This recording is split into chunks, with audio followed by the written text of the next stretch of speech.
So we have gone through the concepts of single integration, double integration, triple integration, polar coordinate system in the form of cylindrical coordinates, spherical coordinate, their conversion to each other.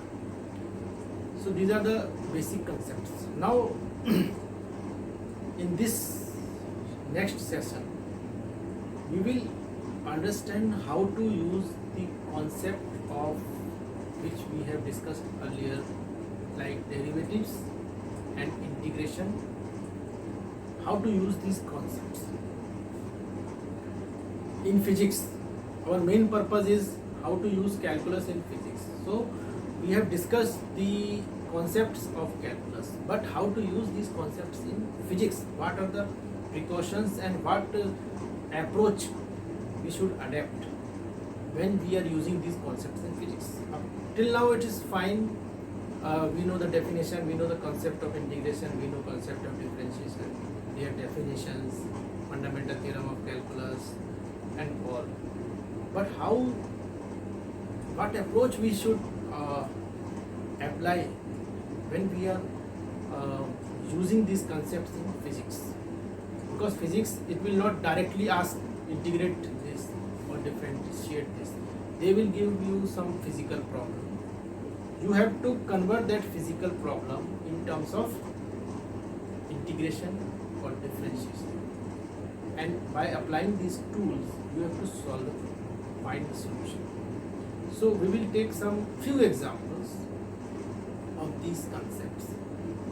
At this elementary step, you are not aware with other chapters like Newton's law of motion, free body diagram, electrostatics, magnetism, etc. etc. So we will use very simple concepts which you have studied in your 10th class, 10th standard, and based on that we will use the calculus to solve these basic problems of velocity or mass or volume, etc. So we will just discuss how to apply the concept of calculus in real problems, real world problems. Different ways it can be used. So first of all, it is used to measure the error measurement. Derivatives can be used in error measurement, because we know we cannot measure anything in the world correctly. There is no instrument having exact precision. There is always least count in the instruments, whether it is scale, it is to measure angle, to measure time, to measure mass. There is always a tolerance limit. So in measurement there is always a error. So we, with the help of derivative differentiation, we can find if this is the error in measurement, then what will be the error in dependent quantity which we are calculating based on the measurements. Suppose we are calculating volume by measuring radius and height of cylinder. Height and cylinder we have to measure it, and then we have to calculate volume by pi r square h. So we know there is some error, there will be some error in measurements r, there will be measurement in h. So it will communicate in the form of error in measuring the volume, calculating the volume. So such questions are also asked in competitive exams, errors. So they can be solved easily with the help of derivative, concept of derivative. Just understand some problems related to derivative, integration, which have been asked in competitive exams. So this problem, the main use of derivation is finding instantaneous rates which are in laws of motion like velocity, acceleration, etc. But another use of derivative is finding the errors. During finding the errors, we know that a dependent variable is function of independent variable. So when there is an error in y is equal to fx, so when there is error in x, this will be transferred to y also. For a particular value of f, let f for x equal to 1, y is equal to f1. Let there is a error in value of 1, that is 1.01, then y will also change. So this error of dependent variable will transfer to error of independent variable will transfer to dependent variable. So this error problems related to this phenomena are asked in question competitions like IIT and other competitive exams. So we will take just small example. So let there is a cylinder. This is cylinder of radius, for making it simple, radius equal to 1 and its height is also 1.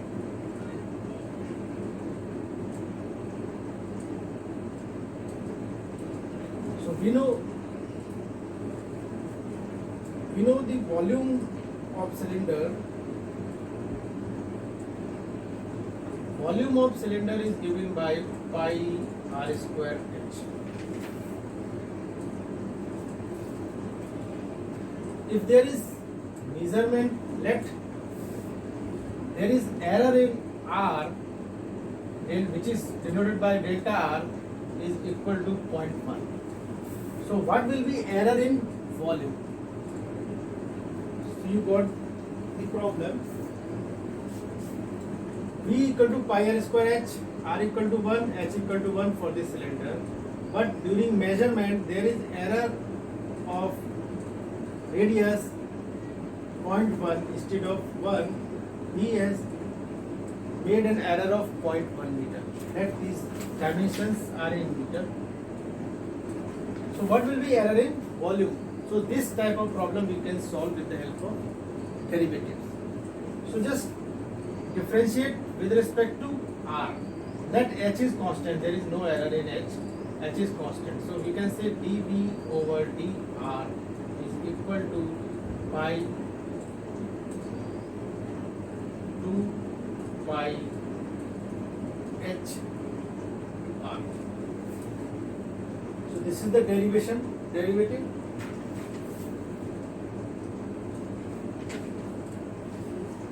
So what does it mean actually? So by the definition of derivative,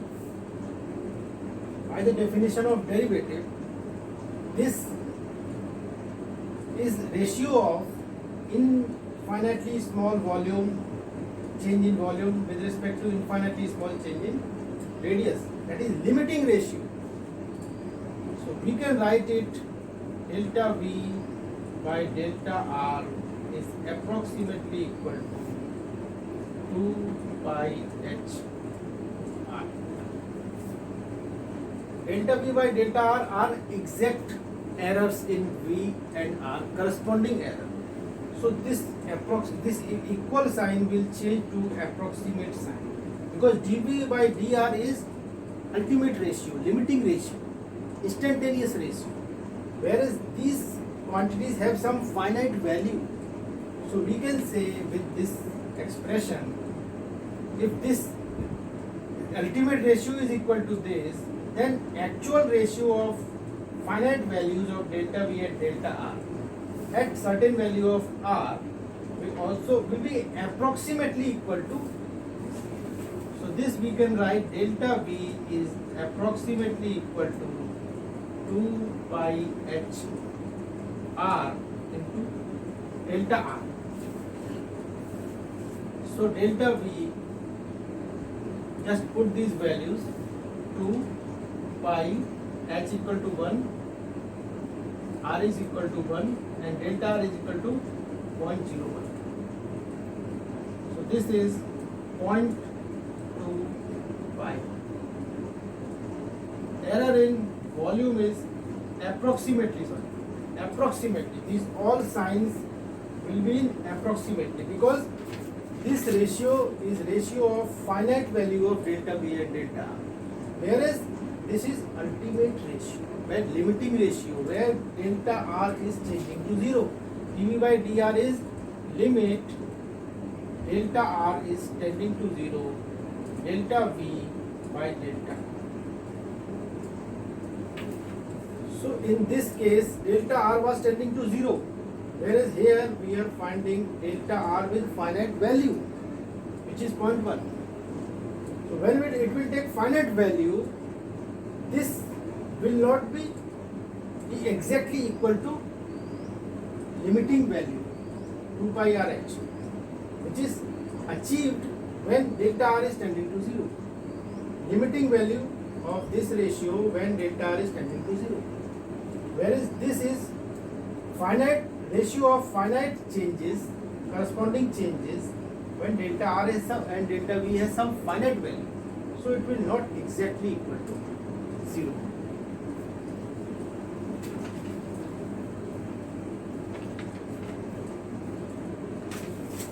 So such problems of finding error are asked during measurement error.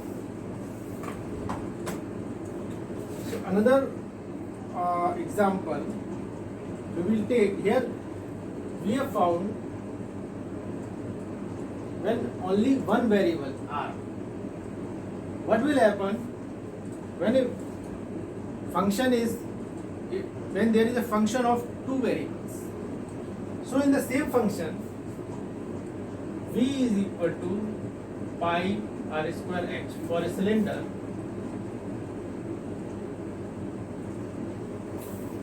with r radius and h height.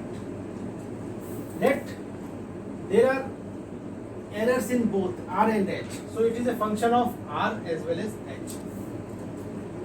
So if somebody makes error in r as well as h, then how will we find delta V? Well, in earlier example we have simply found delta V because we have assumed h as constant because there was no error in h. So we didn't bother to find the change of volume with respect to h and assume the h constant. So in this case, let r and h, there is error in both measurement, radius and height, then how will you find delta V? So in this case we can use partial differentiation. So let there is coordinate system, Cartesian coordinate system. V is a function of r and h, so this is V, this is r, and this is h. This is x axis, this is y axis, and this is z axis. So V is function of r and h. So let there is value of r and h. So this is a point r comma h. For a point r comma h, V will be calculated as pi r square h. So there will be point r h and pi r square h. That is V. This will be in space. So at point r comma h, the value is of V is pi r square h.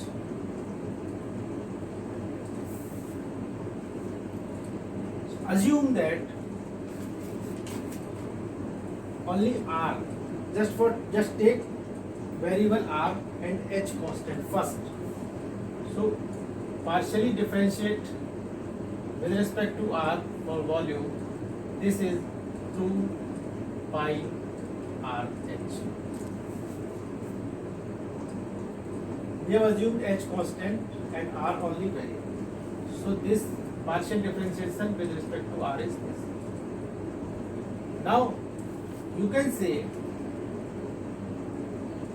delta V1, let us say V1, due to r, error is V1 and delta r is approximately equal to 2 pi r h, as we have discussed in earlier problem.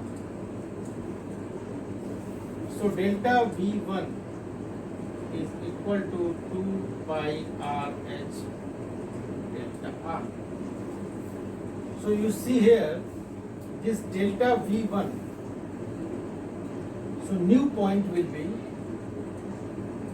that value of R has changed, increased by delta R. Delta R. So new value is R plus delta R comma H. So this point will shift slightly upward. Let us here. This is pi R plus delta R square H.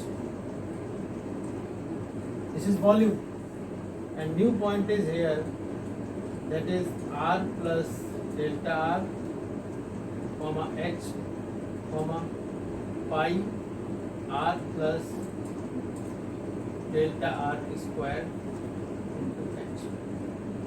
So this is the coordinate of new point. R has been increased by delta R. So new point is R plus delta R comma H in xy plane, and total complete point in three-dimensional space will be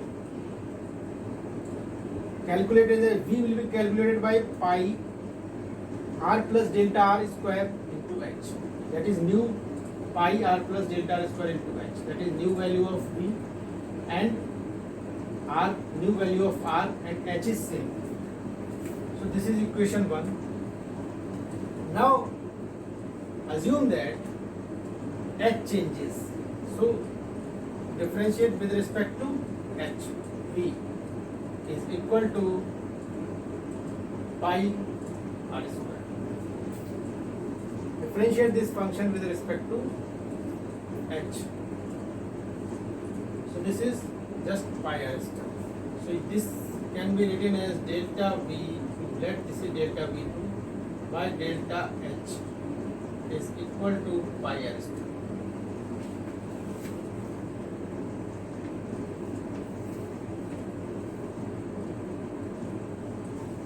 Here you can say delta V2 is equal to pi R square delta. This is approximately equal to. Approximately, because by definition of derivative, this is the ultimate ratio, but when we use finite values, then this will only be approximately equal to this. So volume change because of height change will be transferred as given by this equation. Equation number 2. So new volume will be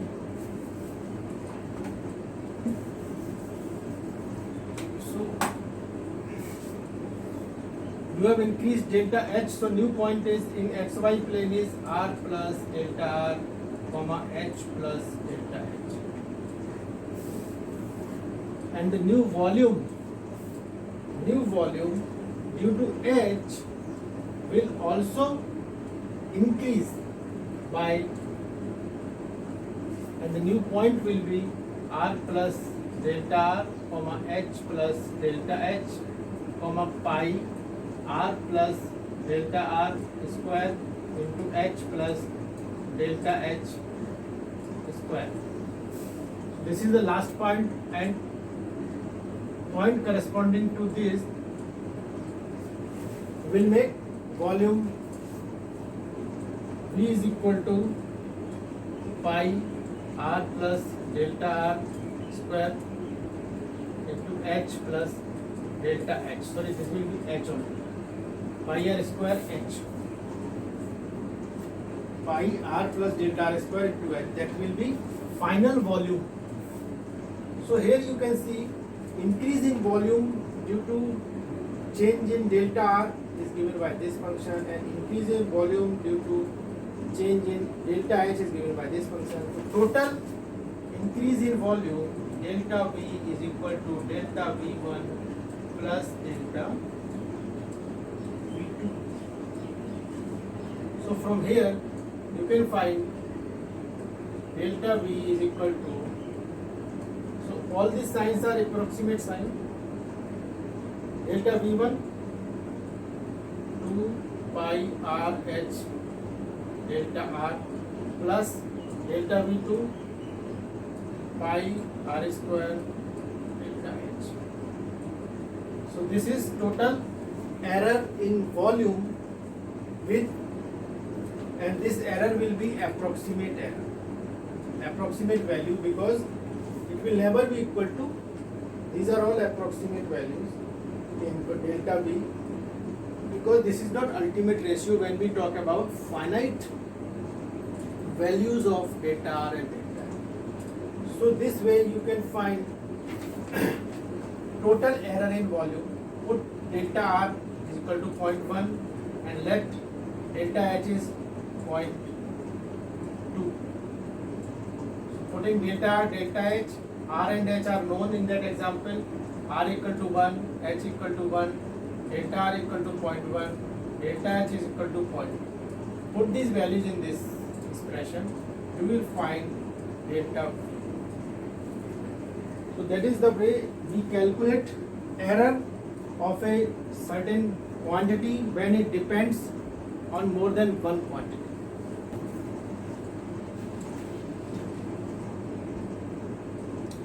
This problem was in IIT 2019 mains exam, carried on 8th of April.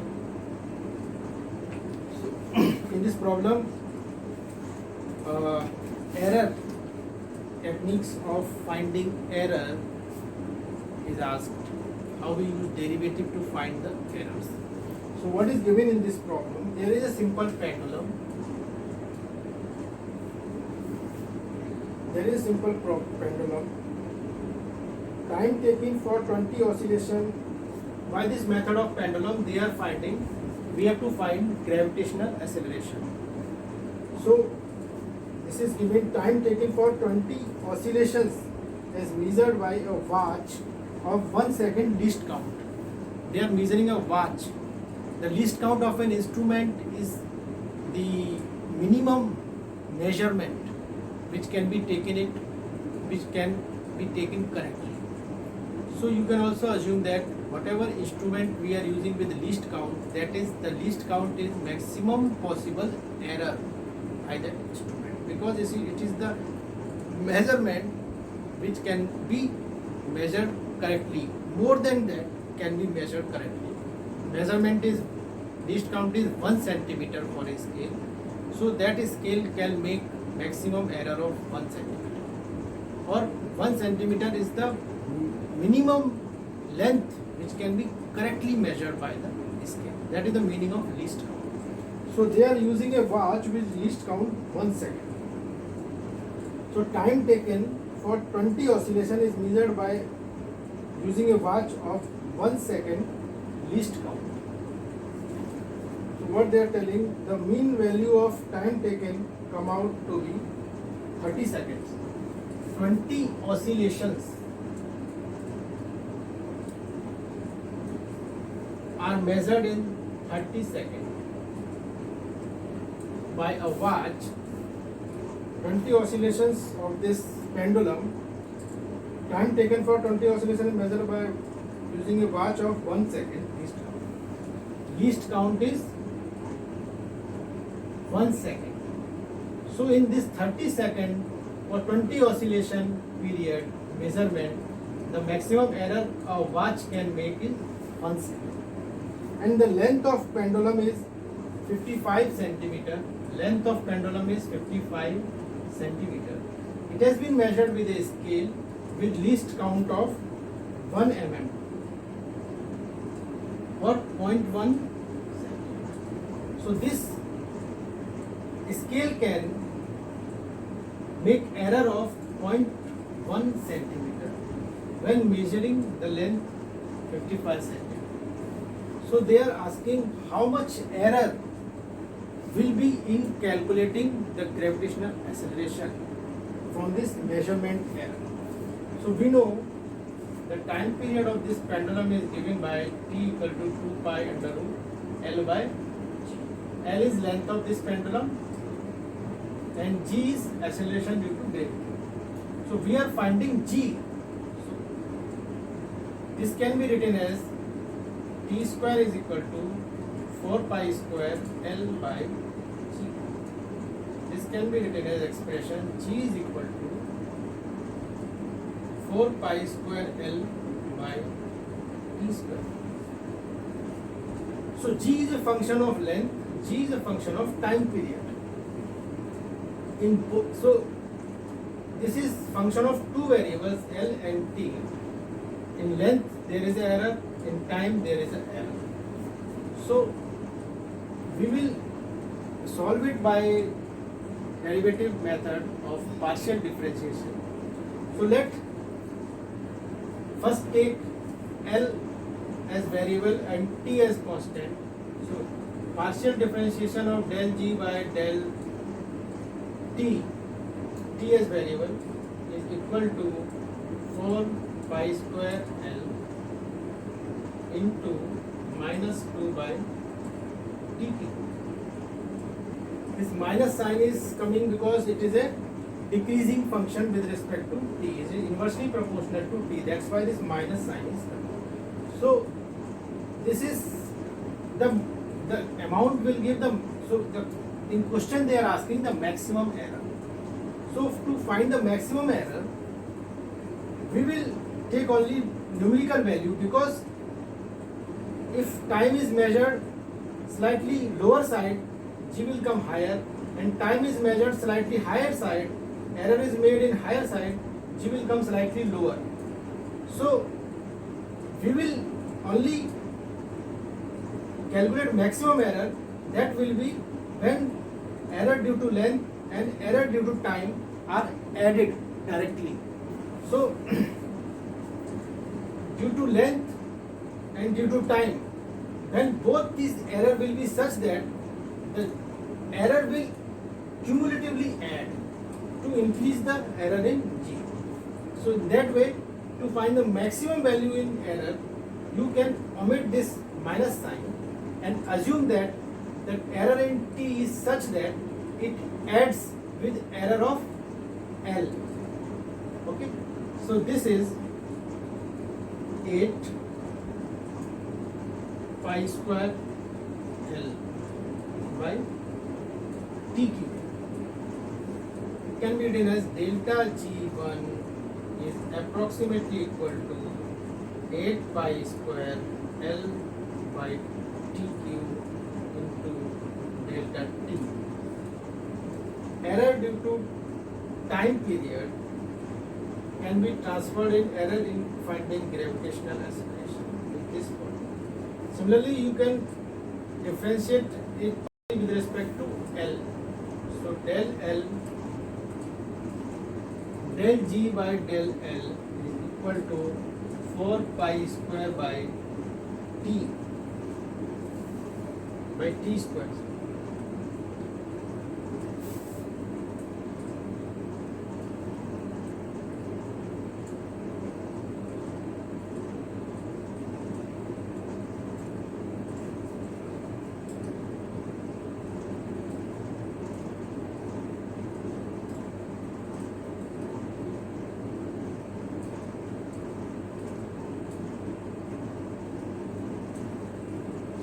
From this you can write delta G2 is approximately equal to 4 pi square by T square.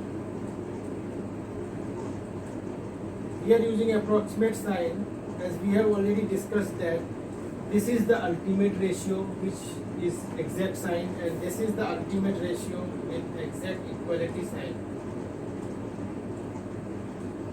When we use finite values of delta T and delta G, then this finite value ratio of finite values, finite errors will be approximately equal to this ultimate ratio, because this is a ratio of when limiting condition of delta T is tending to 0, when limit delta L is tending to 0 in this case. Delta L is tending to 0, in this case delta T is tending to 0 by definition of derivative.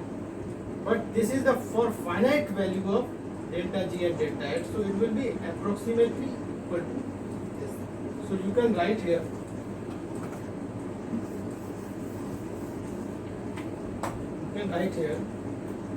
delta G is equal to delta G1 plus delta G2. So this is equal to 8 pi square L by T cube delta T plus 4 pi square by T square delta G. Now we have to find percentage error, so we will find delta G by G, where G was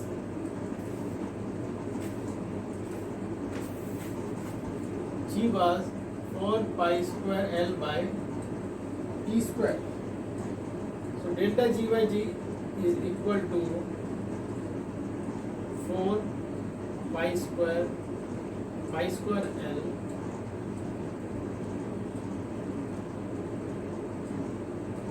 two by T into delta T plus 4 pi square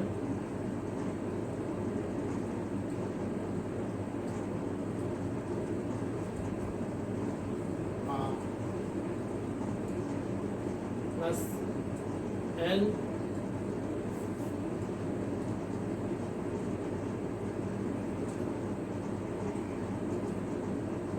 sorry, here it will be delta L. From this here it will be delta L. So here also it will be delta L. So this is 4 pi square by T square delta L by L. So this is expression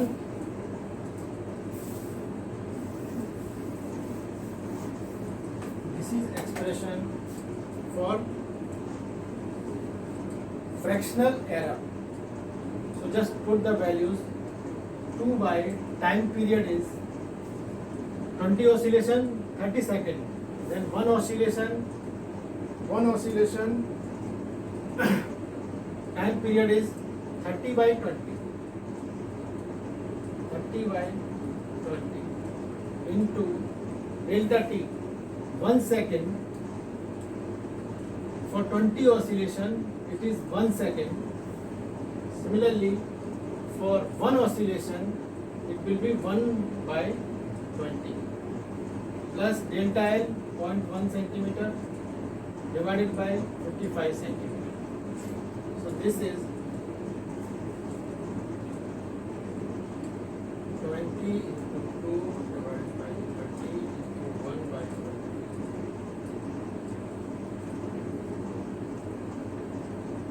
plus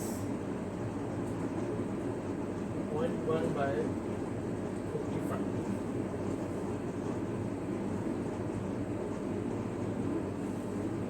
This is equal to 1 by 15 plus 0.1 by. This will be calculated and it will come as 0.068. So delta G by G is equal to 0.06. So percentage error, we will multiply it with 100 into 100. It is 6.8%. 6.8% will be percentage error.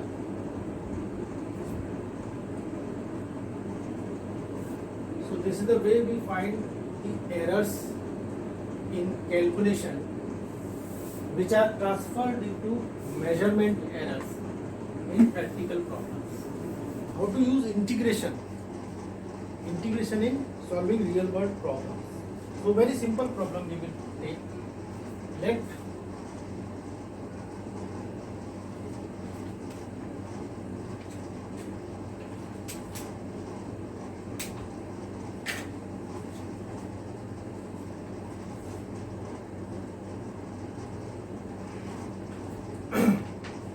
a particle is moving so such that from this point O, its displacement, the displacement of particle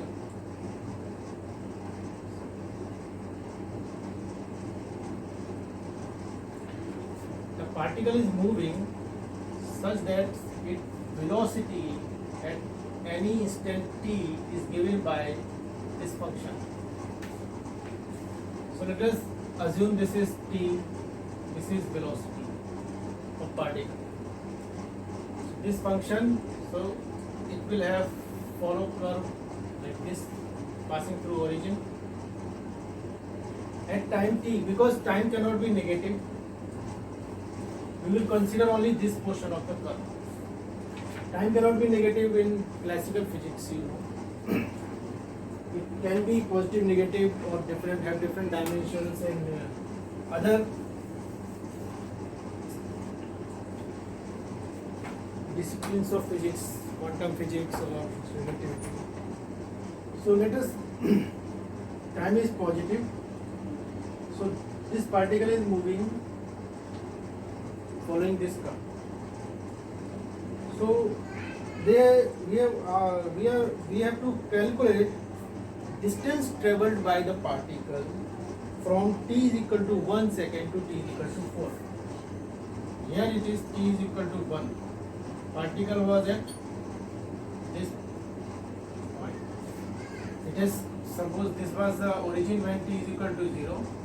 At t is equal to 1, particle has covered a distance of 1 meter. Let us say velocity and time are in meter and second. At t is equal to 1, velocity is 1 meter per second. At t is equal to 4,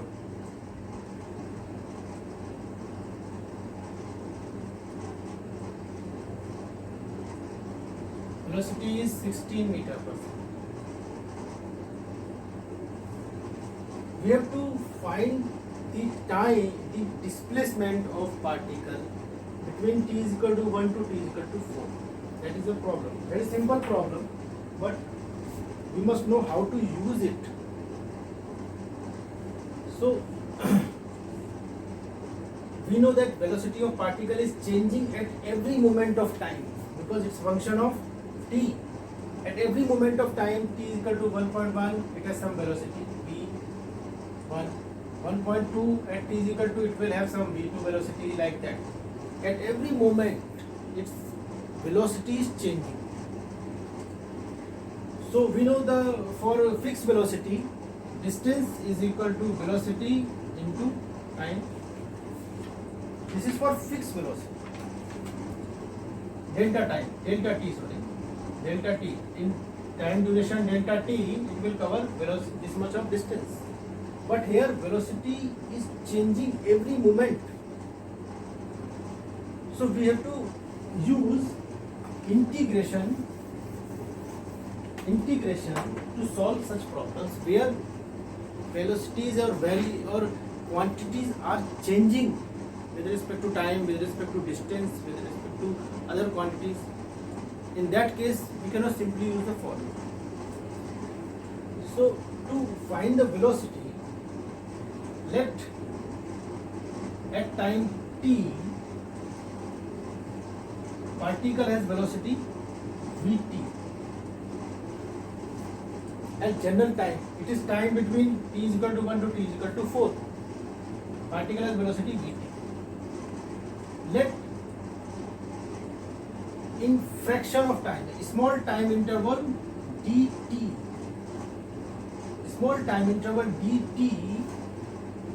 we know its velocity is changing every time. So within dt also its velocity will change.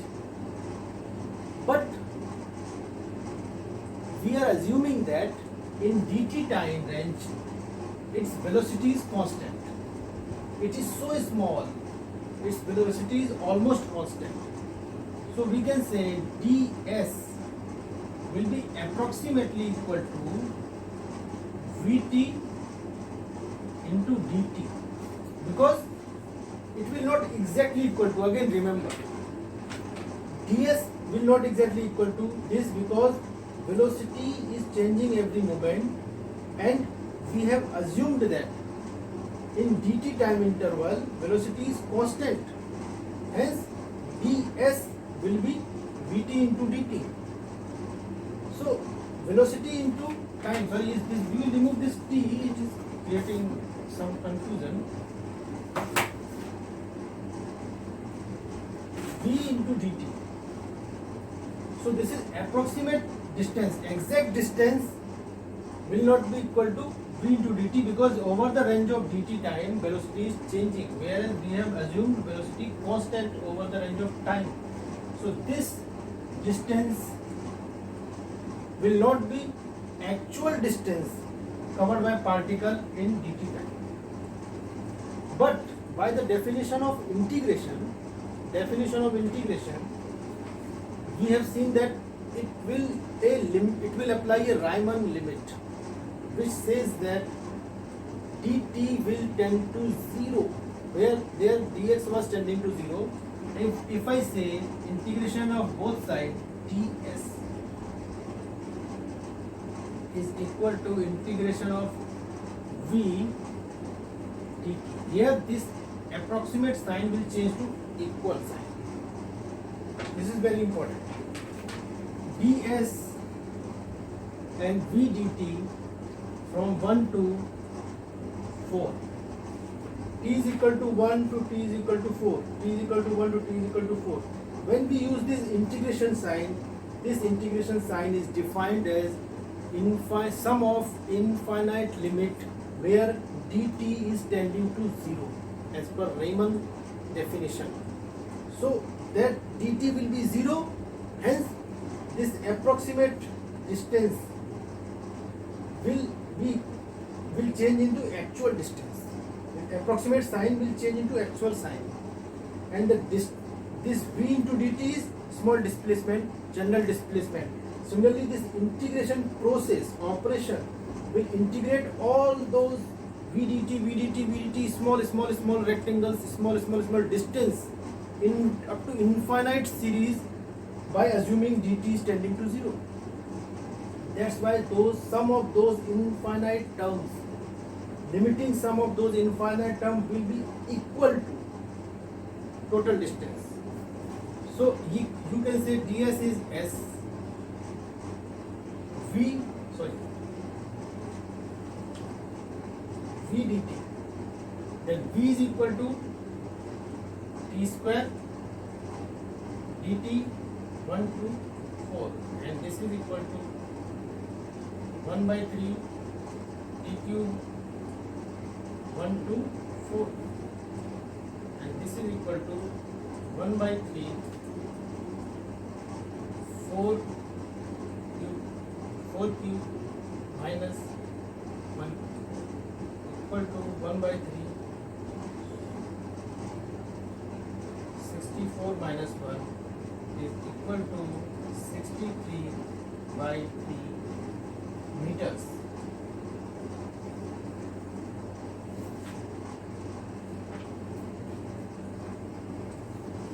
So you will just understand the concept again, because it is very important to understand very simple problem, but you have to understand the concept. At time t, we have assumed a small time interval dt. During this time interval dt, the average distance will be v into dt, which will not be equal to actual distance traveled. That's why we have used approximate sign, because actual distance will be different as v is changing over this duration also. Actually it is changing over this duration also. So assuming during this duration v is constant, so this displacement will be approximately equal to covered displacement. Now when we use integration sign, integrate both sides, so this function, as per the definition of integration, this is small sum of infinitely small displacement, limiting sum of infinitely small displacement. When dt is tending to 0, then this approximate will be equal to, convert in equal. This approximation will convert into equality, because integration, operation of integration takes care to take limiting sum of the series, which will be the exact value of displacement, similar to limiting sum of area, which will be the exact area under a curve, which we have discussed earlier. integration y dx is actual area, because it involves limit at delta x is tending to 0. So infinitely small triangle rectangles area is added with infinitely converging limit. So that will be equal to actual area. Similarly, operation of integration takes care to make dt infinitely small. That's why this approximate sign will convert into equality sign. It is the concept of integration.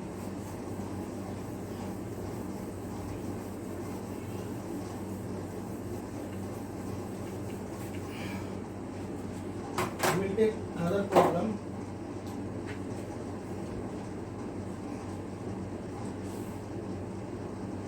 This problem was also asked in topic 2, question number 2, IIT exam.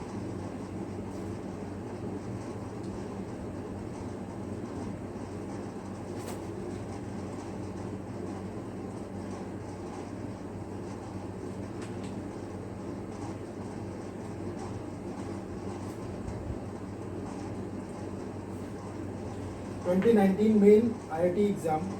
This question was asked. This is also based on integration. A ball is thrown upward with an initial velocity v0. At velocity v0, ball is thrown upward from surface of the earth. The motion of ball is affected by drag force equal to m gamma v square. Whenever its instantaneous velocity is v, the drag force Fg will act on opposite direction of velocity on a particle, where m is the mass of ball, v is the instantaneous velocity, and gamma is a constant. Gamma is constant, v is instantaneous velocity, and m is mass of ball. Time taken by ball to rise to its zenith. We have to calculate time taken by ball. A ball is projected from here with velocity v0 in upward direction, then it will come downward. So, this ball, two forces are acting. One is mg with velocity v0.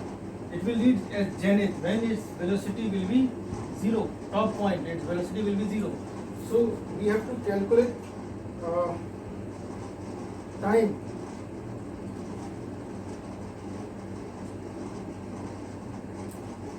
Time to travel from projection point to maximum height. So gravity force, when it is its instantaneous velocity v, then it will experience a gravitational force plus a drag force m gamma v square. So total force is against the velocity mg plus m gamma v square. So its downward acceleration is g plus gamma into v square. So we know at top point its velocity will be 0. So let's take an intermediate point of particle. Its velocity is v. We have to find the total time. First of all, we just focus on what we have to find. Time. We know time is equal to distance by velocity.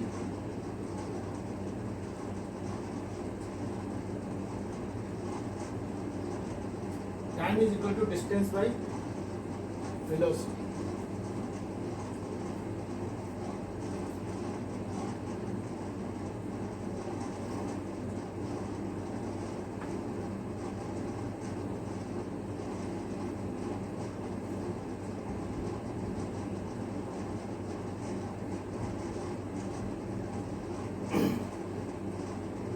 Time is equal to distance by velocity.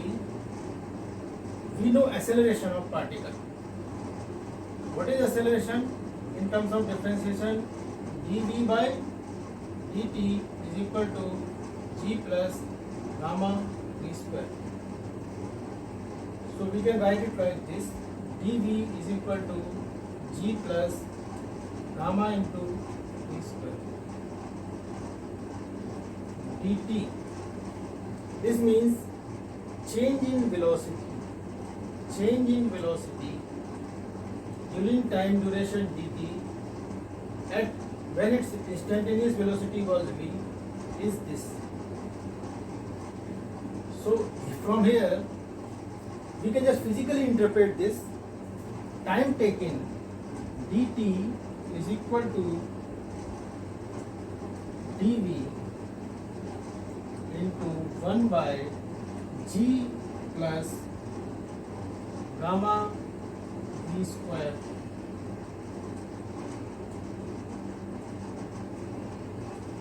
dt is equal to g plus gamma square. What is the physical interpretation of this expression? Time taken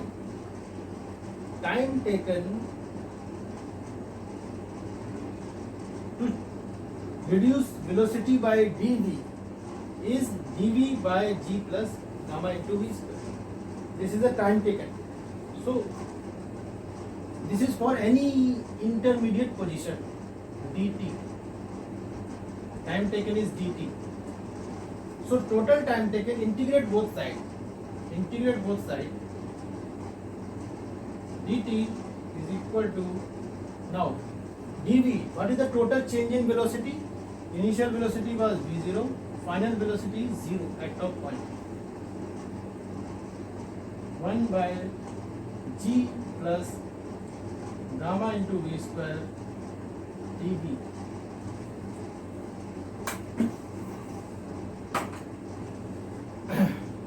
This is total time taken when its velocity changes from v0 to 0.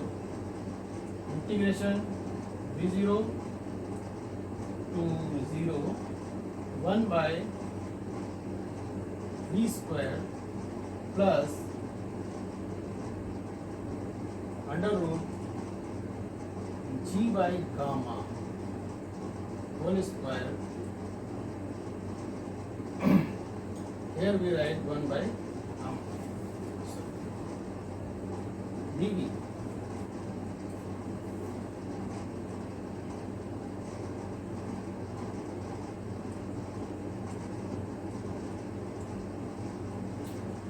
Now this is the standard form of integration. Under root 1 by a square plus x square integration of dx is equal to, we know 1 by a tan inverse x by a.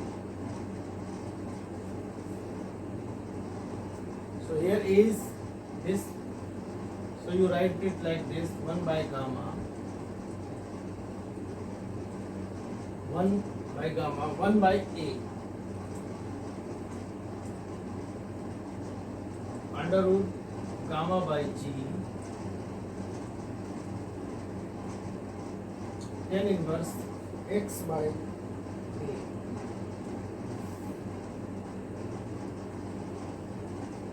V by under root g by gamma.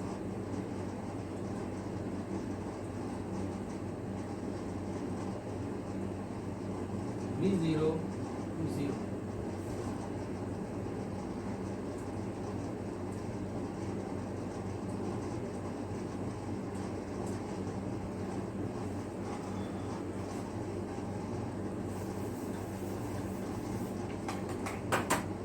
Just simplify it. Under root 1 by g gamma. Then 0 is 0 and then it is v is 0, so it is minus tan inverse v0 by under root g by gamma.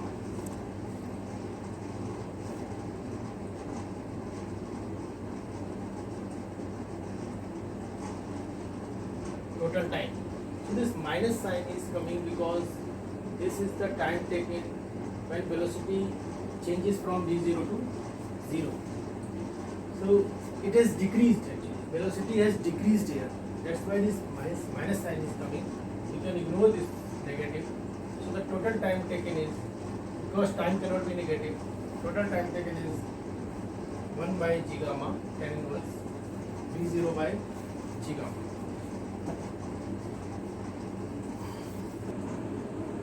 So this problem was asked in IIT exam 1999. IIT 1999, which is a very simple problem. So you have to just use concept of derivative and integration.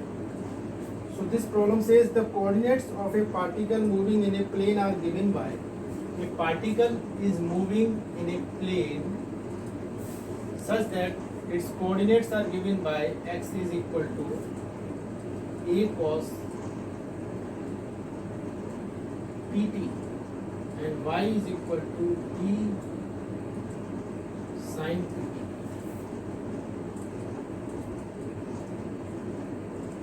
Where AB and P are positive constant. Then they are asking, first option is the path of particle is in ellipse. First option is given, path of particle is ellipse. We have to verify whether it is ellipse or not. So this is the equation of particle's position at time t. To find its path, we have to find locus of this particle. To find the locus of a particle, you have to eliminate the variable, that is t. T is variable. By eliminating t, we can find path of particle in terms of x and y. So this is x-axis, this is y-axis. So just square it. X square is equal to a square cos square pt and y square is equal to b square sin square pt. This can be written as x square by a square is equal to cos square pt and y square by b square is equal to sin square pt. Equation 1, equation 2. Just add those equations. We will find x square by a square plus y square by b square is equal to 1. So we are all aware that this is the standard form of ellipse. So the path of particle is ellipse. With its major axis A and minor axis B. So first option is correct. The path of particle is in ellipse. That we have verified by its equation. The velocity and acceleration of part. Second option is, it is given that the velocity and acceleration of particle are normal to each other at t is equal to pi by 2p. So they are asking at t is equal to pi by 2p, the velocity and acceleration of particle are normal to each other.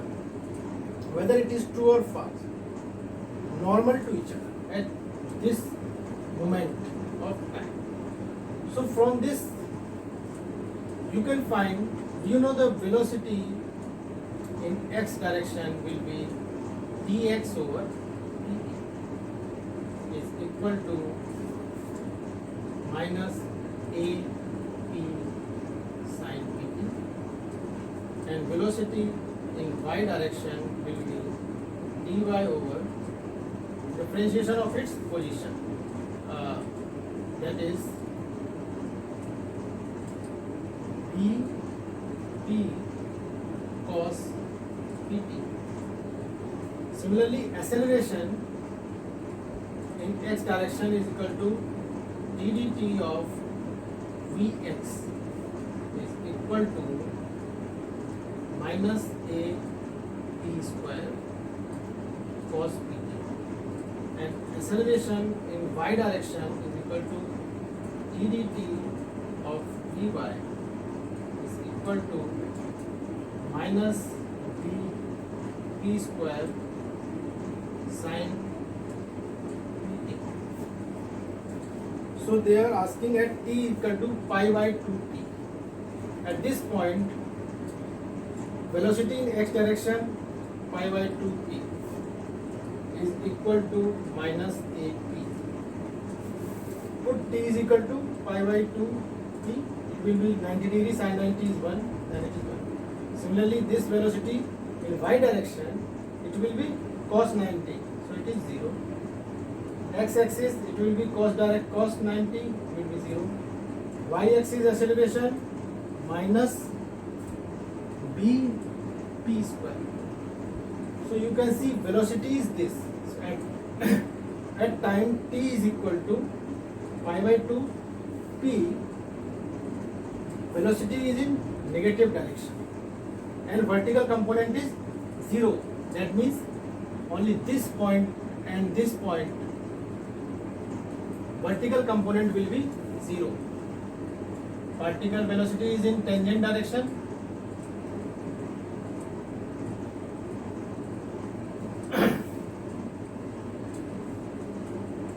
Similarly, acceleration, as it is in negative direction, velocity is minus, so we can omit this possibility because this is velocity is positive. So particle at this time is at this position. This velocity is minus ap. Magnitude is minus ap and it is in negative direction. Similarly, acceleration is minus bp square, that is negative direction of y axis, minus bp square, and axial component is 0.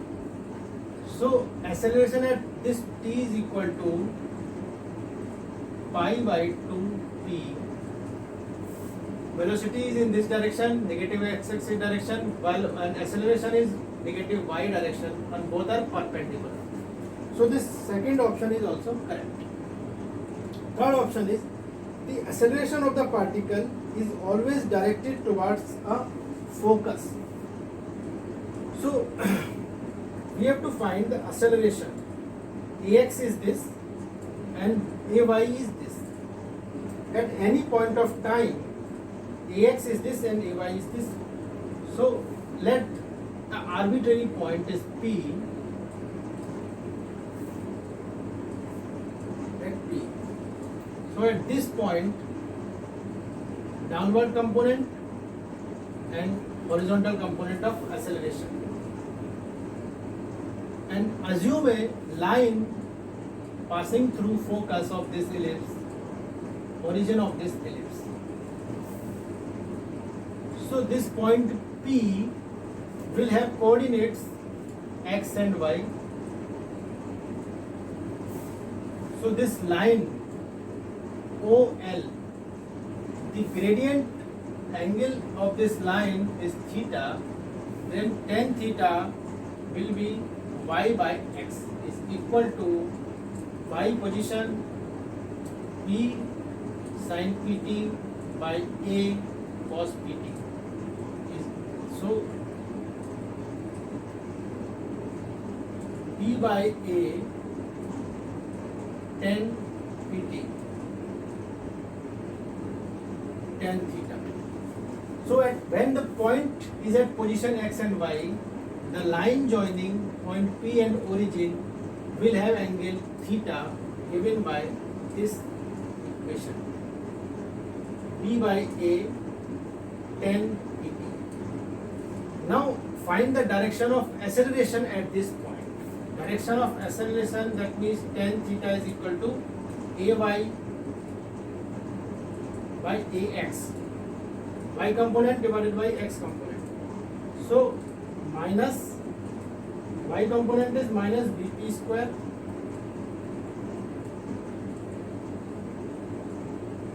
sin pt divided by minus x component ap square cos pt,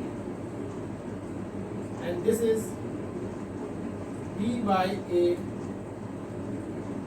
tan theta. So the angle theta angle theta, that is from x-axis this angle, we have calculated from horizontal angle theta, let this angle is alpha. So we have calculated alpha from x-axis direction equal to b minus a tan alpha, but both these expressions are same, b minus a tan pt, b minus a tan pt. That means tan alpha is equal to tan theta and alpha is equal to theta. So the direction of acceleration is towards this line OL, which we have assumed, which is line passing through origin of this ellipse. So the third point, the acceleration of particle is always directed towards a focus. Acceleration direction is independent, is always directed towards focus. So it is always, alpha is always equal to theta by this expression. For any value of t, irrespective of t, theta and alpha will be same. All values of t, theta and alpha will be same. This is general expression. So its acceleration is always directed toward origin, we can say, because both theta and alpha are same for all values of t. And third point is the distance traveled by particle in time interval t is equal to 0 to t is equal to this. So they are asking the distance between t is equal to 0 and t is equal to pi by 2 t is a. They are saying it is a. So we know at t is equal to 0. At t is equal to 0, the position of particle is x equal to a cos pt, that is at t is equal to 0, x is equal to a and y is equal to p sin pt 0. So particle is at this position a comma at t is equal to 0 and at t is equal to pi by 2p, particle is put pi by 2p, t is equal to, you will get b comma 0, 0 comma b, 0 comma at t is equal to pi by 2p, particle is at 0 comma b. You can find the position from this equation. So they are asking the distance traveled by particle from time t is equal to 0 to this is equal to a, whereas a is the length of its major axis. So we know this length is not equal to this distance traveled. This distance traveled and this length are different. So fourth point is wrong. Fourth point, they are asking that distance traveled from t is equal to 0 to t is equal to pi by 2 is a, whereas this distance is not equal to a. So fourth point is wrong. So now we will solve question of double integration. How the double integration is applied in physics. So we will take very simple problem to solve. Let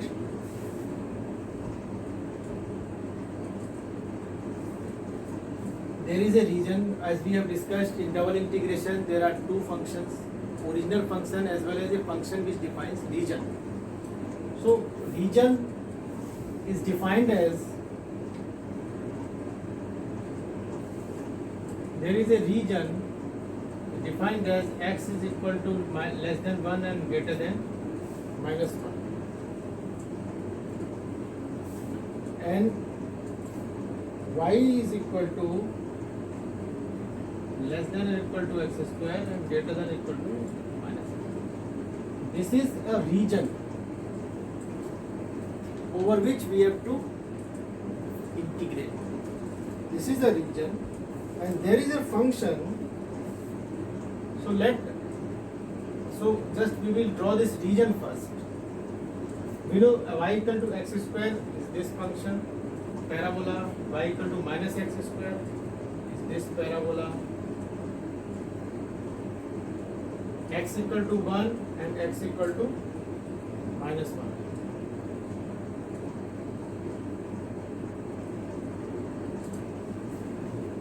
So this region y is less than x square. At this over this curve y will be equal to x square, and less than x square means all points below this curve.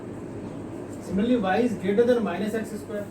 So this is y is equal to x square, and this is y is equal to minus x square. Greater than minus x square means points above this curve. So this region is this. Satisfying this equation, the region will be shown by this shaded region.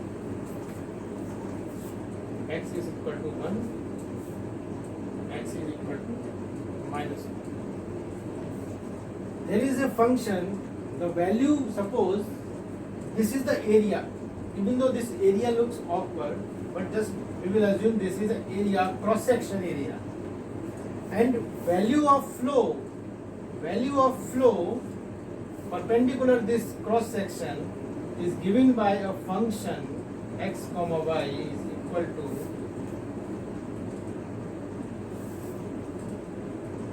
power 4 minus 2. At point, this is x axis and this is y axis.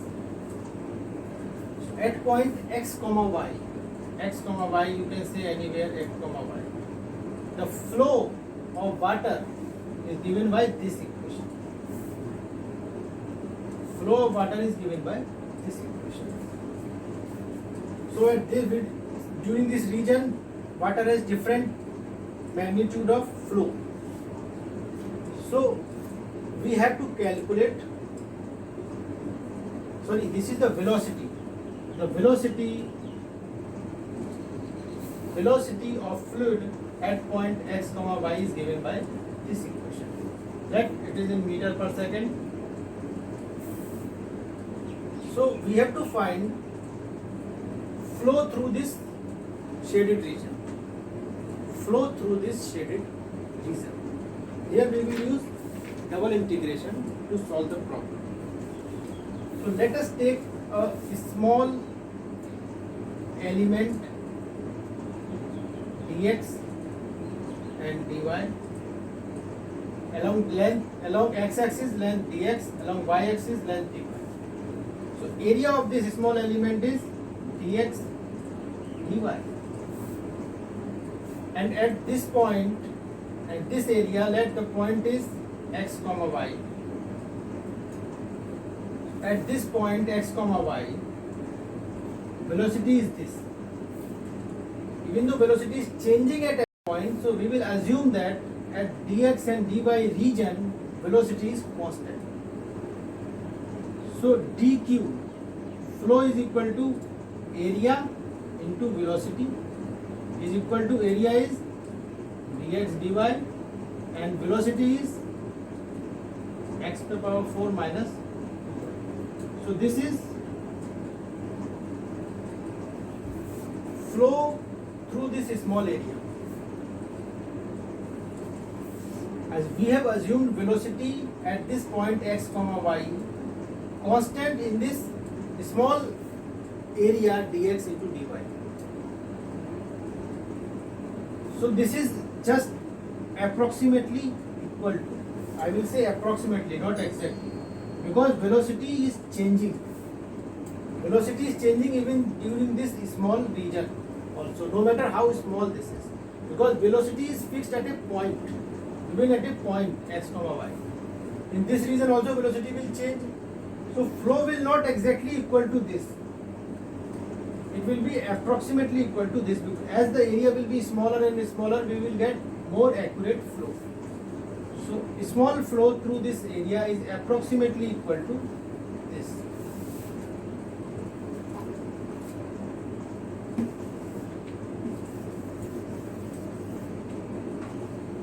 Now to find flow Q, as we know dq, integrate both sides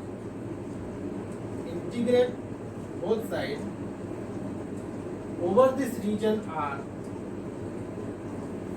As we use the sign integration, this approximate sign this approximate sign converts into exact equal sign by the definition of integration itself. This operator takes care this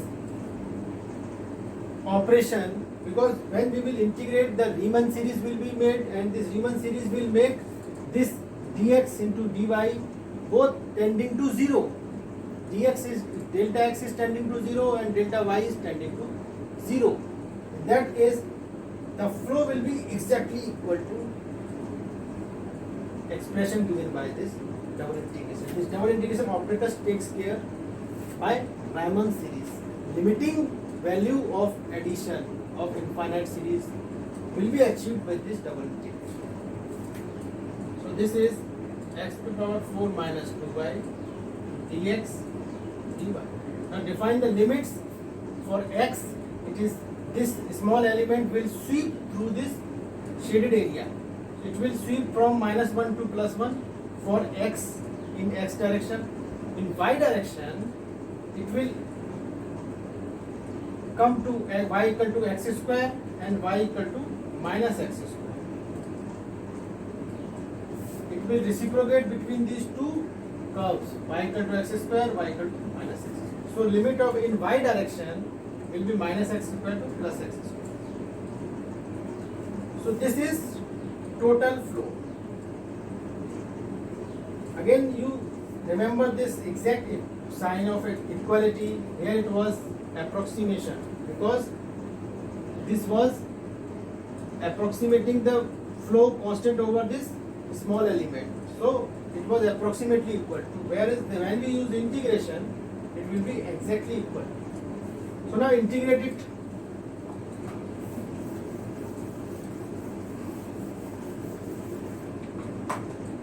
Now we will integrate this. First of all, with respect to y, limit -1 to +1.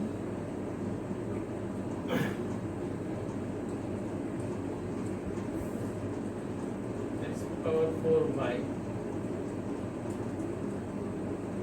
minus 2y square by 2 minus x square dx. We have integrated with respect to y, assuming x as constant.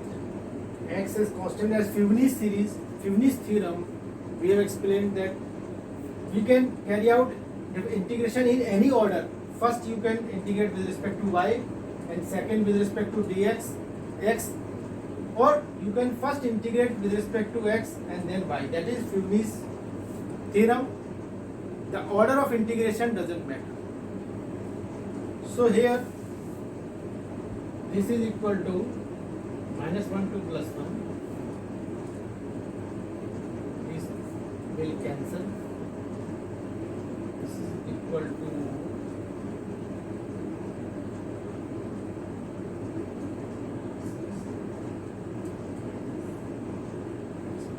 4 minus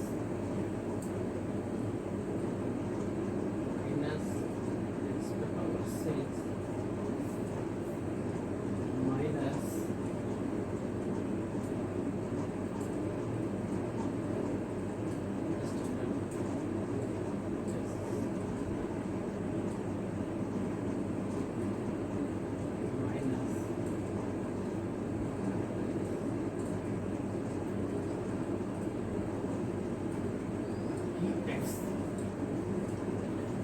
power 6 minus x power 4, put the value x square, minus x power 4 into minus x square, that is minus x power 4 minus 6 minus y square, put minus x square y square. So it will be -1 to +1, x to the power 6 minus x to the power 4 plus x to the power 6, and this is positive, negative, positive x dx. is integration minus 1 to plus 1. These will cancel. X to power 6 dx.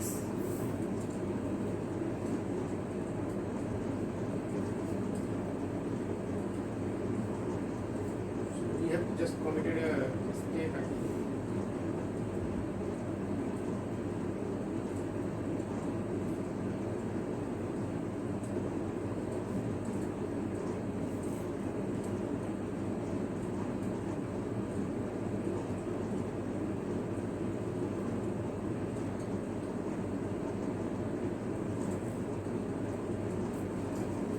So these both will add, will come to x power 6, and this is 2 x power 7 by 7 minus 1 plus 1, which is equal to 2 1 by 7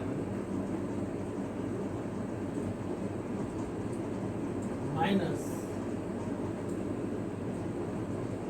1 by 7.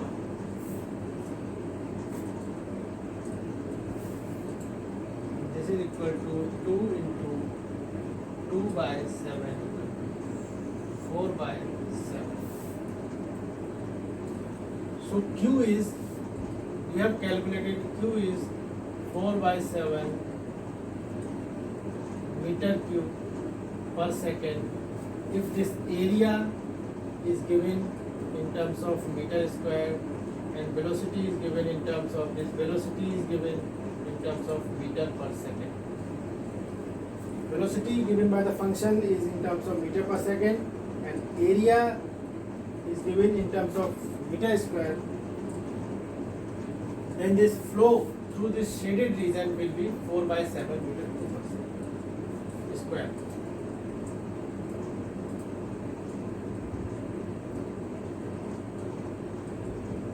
So this is a method, this is the way we use double integration in physical problems. So double integration, as we have discussed, there is a equation of area and there is equation of function. Here equation of area is given by, here we have found equation of area as well as equation of function. Equation of area was x is less than 1 greater than minus 1 and y is less than x square and greater than minus x square. This was equation of area, region, and equation of function fxy was x to the power 4 minus 2y. So we had two functions in double integration. This function was giving velocity at point x comma y, and this function was representing a region through which water is flowing. So by double integration we have found flow through this region. This function gives velocity in terms of meter per second left, and this area is represented in terms of meter square. So we found flow in terms of meter cube per second.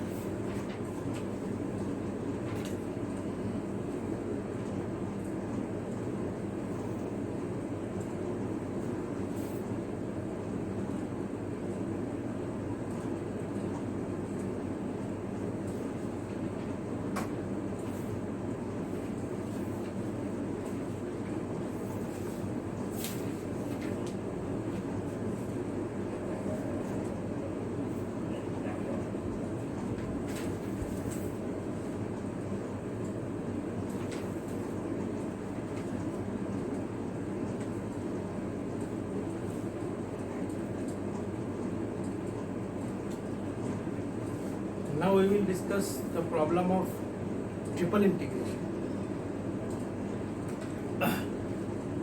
will take very simple examples of Triple integration.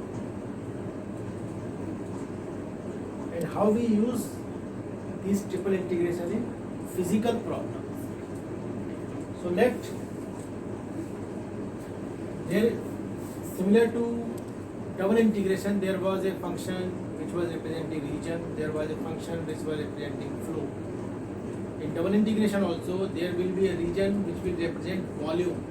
In triple integration, triple integration problems, there will be a region which will represent volume, and there will be a function of certain physical quantity. So let us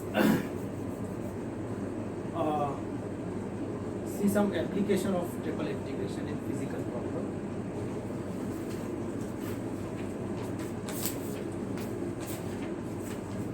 Let there is function fx.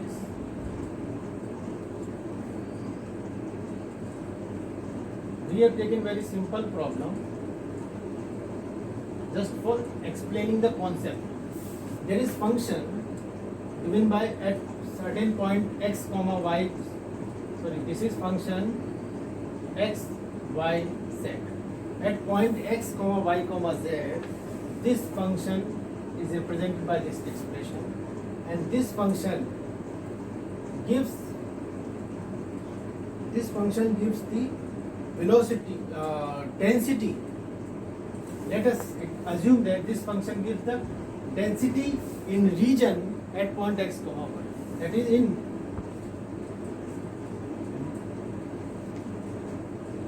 this function is giving density. Okay, so let take x, y, z.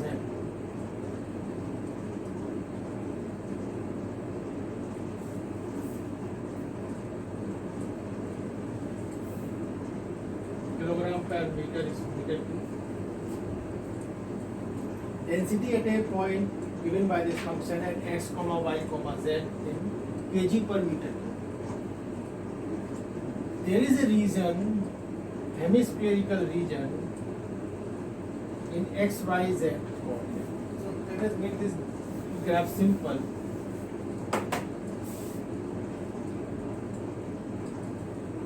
That there is hemisphere, and equation of volume of this hemisphere is given as z is greater than 0 less than under root a square minus x square minus y square. So this is a hemisphere of radius a.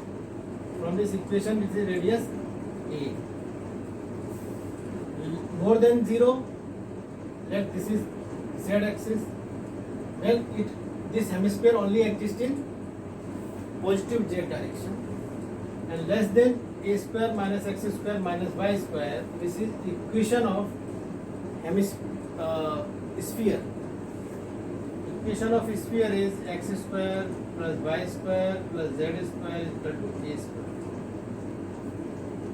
From here you can write z square is equal to a square minus x square minus y square, and z is equal to plus minus under root a square minus x square minus y square. So only plus sign is given, that means they are considering only upper half volume, that is positive side volume of hemisphere.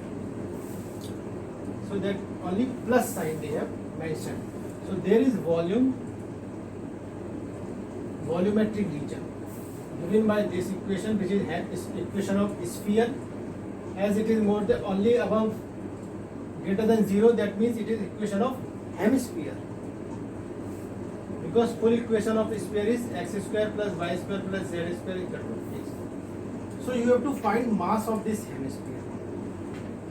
We have to find mass of this hemisphere. So let a small element, assume a small element of dx, dy and dz dimension in x, y, z, small cuboid. So volume of this cuboid is dV is is equal to dx dy dz. Density is given at a point, so during this small volume density will change, but this volume is very small, so we can say the mass of this small volume will be approximately equal to function f x y z, density function into d. So generally you should remember, in physics we don't use this approximate sign, we just write dm is equal to f x y z into d dot dv. We don't use this approximate sign, but I have just used it to classify how integration, when we use integration sign, that integration sign really changes this approximation into exact calculation.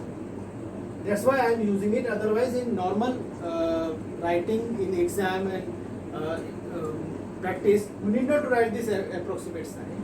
This I have just write to clear the concept, because fxyz is a density function at a point, and this dv will, no matter how small this volume is, it will contain infinite number of points, and those points will have different density. So this mass will never be equal to this, because the density function is not constant over the region dv. Density is changing, hence it is approximately equal. And when you will use integrate sign, then approximation will convert into exact equality sign, because the operator integration takes care by its definition, the Riemann series. Due to Riemann series, it is infinite sum of infinitely small elements. This volume is tending to 0. So you just write it 3 x square plus y square plus z square dx dy dz. This is dm, mass of this small element. So triple integrate both sides.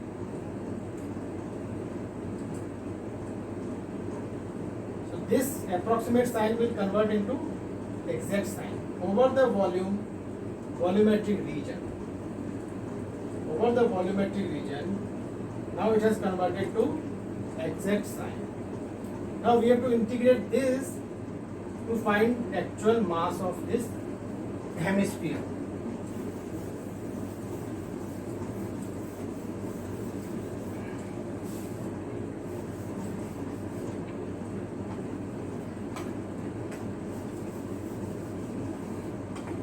So we have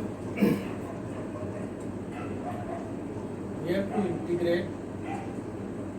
Let's take 3 outside of this integration sign. X square plus y square plus z square dx dy dz, and the range of dx dy dz will change based on motion of this small element, will sweep the whole area by this small element. But this limit which you will get will be slightly complicated, because for x-axis it will be from 0 to a, but for y and z you will find limit in terms of under root a square minus x square minus y square, and the integration problem will be difficult to carry out. So we will convert this integration in terms of polar coordinates of spherical polar coordinates. Spherical form, this coordinate we will convert in spherical form, and after converting in spherical form, it can be, these limits will be simplified and whole expression will also be simplified. So just recall what we have mentioned during conversion from Cartesian to polar coordinate. Rho is equal to under root x square plus y square plus z square, and dv is equal to dx dy dz was equal to rho square sin psi d rho, d theta and d psi.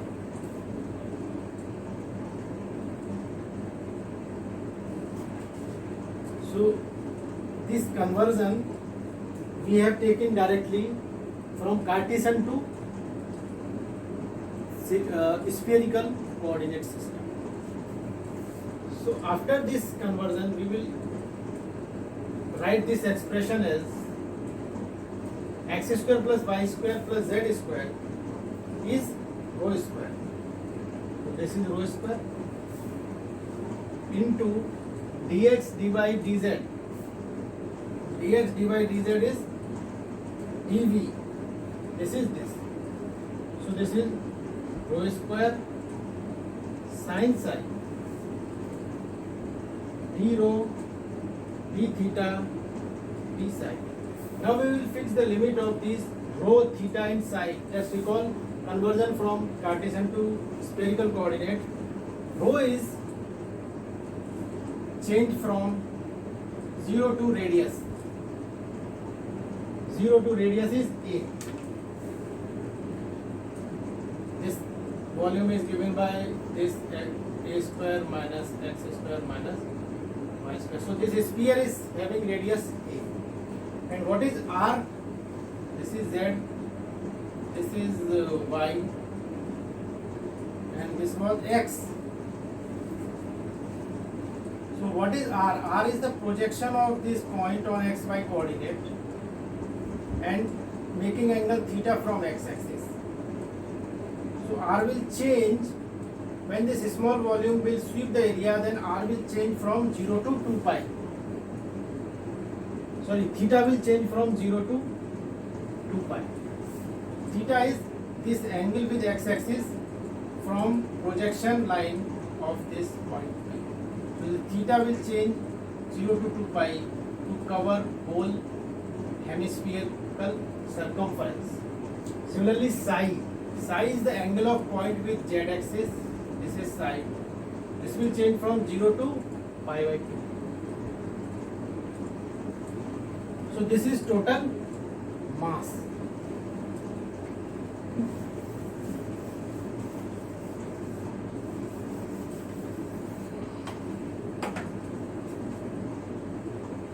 This is total mass. Now we will integrate it is equal to 3. From Fibonacci's theorem we have mentioned that we can integrate in any order. Double and triple integration can be integrated in any order. So this is 0 to pi by 2, 0 to 2 pi, and rho is 0 to a.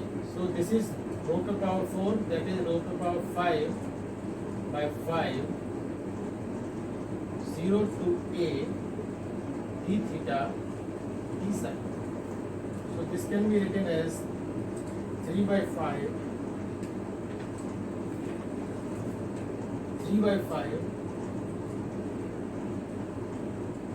into a to power 4 a to power 5 integration 0 to pi by 2. Now we will, and sorry, this sin psi is also there. Sin psi with theta, with respect to theta, that is theta 0 to 2 pi sin psi d psi. So this can be written as this 2 pi will come outside. So this is 6 pi a power 5 by 5 integration 0 to pi by 2 sin psi d psi. So what is this? 6 pi a to power 5 by 5 sin psi is minus cos psi 0 to pi by 2. This is 6 pi a power 5 by 5 cos pi by 2 0 minus minus 1. So this is 6 pi in power 5 pi. That is kilogram. This total mass 6 pi a पे power 5 by 5 kilogram. So this is the way we use triple integration, and we use conversion techniques from Cartesian coordinate system to spherical coordinate system to simplify the problem. We could calculate it from Cartesian coordinate also, but that calculation was quite cumbersome. Here the whole process became easy by converting this Cartesian into spherical coordinate system.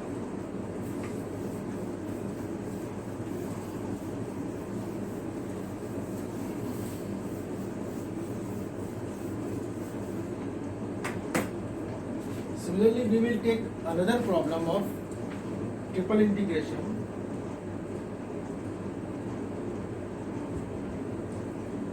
Triple integration. Let there is cylinder.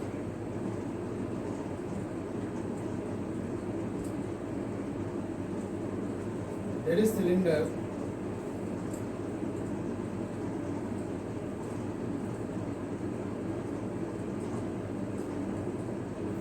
This is z equal to 0 and its height is z equal to 2. And the volume is represented, volume of this cylinder is represented by z is greater than 0, z is less than 2, and z is x square minus y square is less than or equal to 4 and greater than or equal to 1. This is the way the volume of this cylinder is represented. This is a hollow cylinder.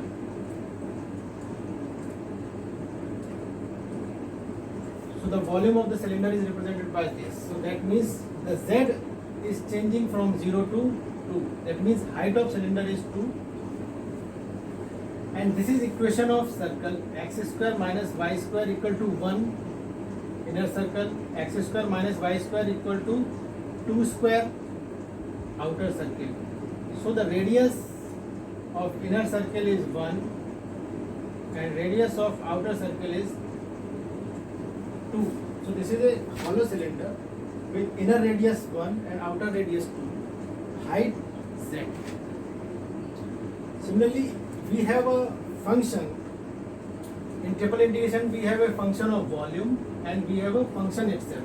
So there is a function f x y z is equal to 2z. Very simple function. Similarly, this 2z, just like a spherical problem we have carried out earlier, assume that at point x comma y comma z, the density of this sphere is given by this function kg per meter cube in meter cube, and volume is given in terms of meter cube. So find the mass. Similarly, assume a small area, small volume dV. So we will not discuss all those things again which we have discussed in spherical problem. dV is equal to dx dy dz here. A small element, cuboid element with dx dy dz dimension in x y z, dx dy dz at point x comma y comma z. At this point density is 2z, so dm is equal to mass into density into volume. So density is 2z. So this will also be approximate because this density is unique at a particular point and this whole area will have number of points, infinite points. So this density cannot be, mass cannot be achieved directly by multiplying volume into density, because density is varying in this region also, dV, region dV also. This will be approximate, but since now we will use equality sign as usual it is used. It is understood that it is approximately equal to, but in general we use this exact equality sign. So dm is equal to density into volume, dx dy dz. So mass is equal to, carry out triple integration both sides, dm over the volume of this hollow cylinder is equal to triple integration 2z dx dy dz. Now this problem, we will simplify this problem by converting Cartesian coordinate system into cylindrical coordinate system. Cylindrical coordinate system, this problem will be extensive, greatly simplified. So just recall, in cylindrical coordinate system, point x comma y comma z are represented as r theta z, where r is equal to under root x square plus y square, r is equal to under root x square plus y square. So and theta, tan theta is equal to y by x, and dv is equal to dx dy dz is equal to r d theta dr dz. So these were the conversion from Cartesian coordinate system to cylindrical coordinate system. So we can write this expression of dm as triple integration, and to take 2 outside, z dx dy dz is r d theta dr dz, r d theta dr dz. Now put the limits of all these. d theta in xy direction, angle from x axis. So this volume has to sweep this small element volume has to sweep all this volume of hollow cylinder. So this small volume will travel from z equal to 0 to z equal to 2, z equal to 0 to z equal to 2.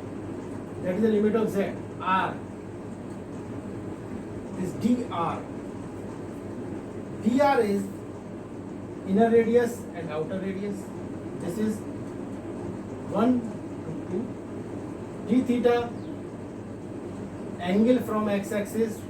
So for all points in this cylinder, this angle will change from 0 to 2 pi.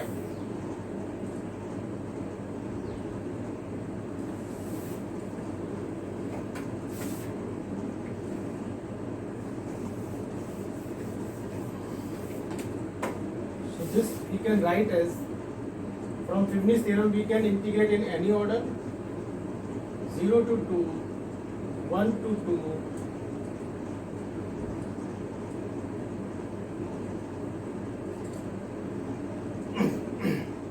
0 to 2 pi for theta. So this is theta 0 to 2 pi z r d theta dz. So this is 2 pi 4 pi integration 0 to 2 1 to 2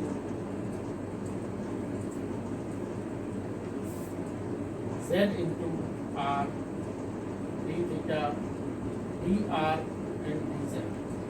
This is dr.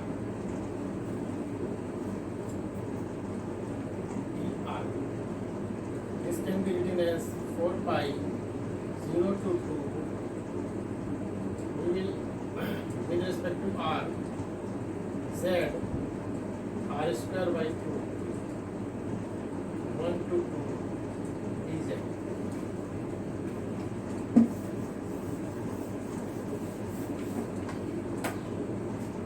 So this can be written as 4 pi 0 to 2. This is 4 by 2 minus 1 by 2 into z dz. This is 3 by 2. 3 by 2, we will take it outside. So this is 6 pi and 0 to 2 z dz. This is 6 pi z square by 2 0 to 2. This is 6 pi 4 by 2 12 pi. So total mass of this hollow cylinder is 12 pi kilogram. This is the way we use triple integration problems. So by using cylindrical coordinate system from Cartesian coordinate system, we made the problem easy to understand, and how the triple integration expressions are converted from Cartesian to cylindrical coordinate system to make them simple, and how the concept of physics are also applied to use triple integration method. Here we have found mass, which is very simple problem. To just explain how the concept is used, concept of triple integration is used in physical problems. I hope after understanding the concept you will go through the exercise.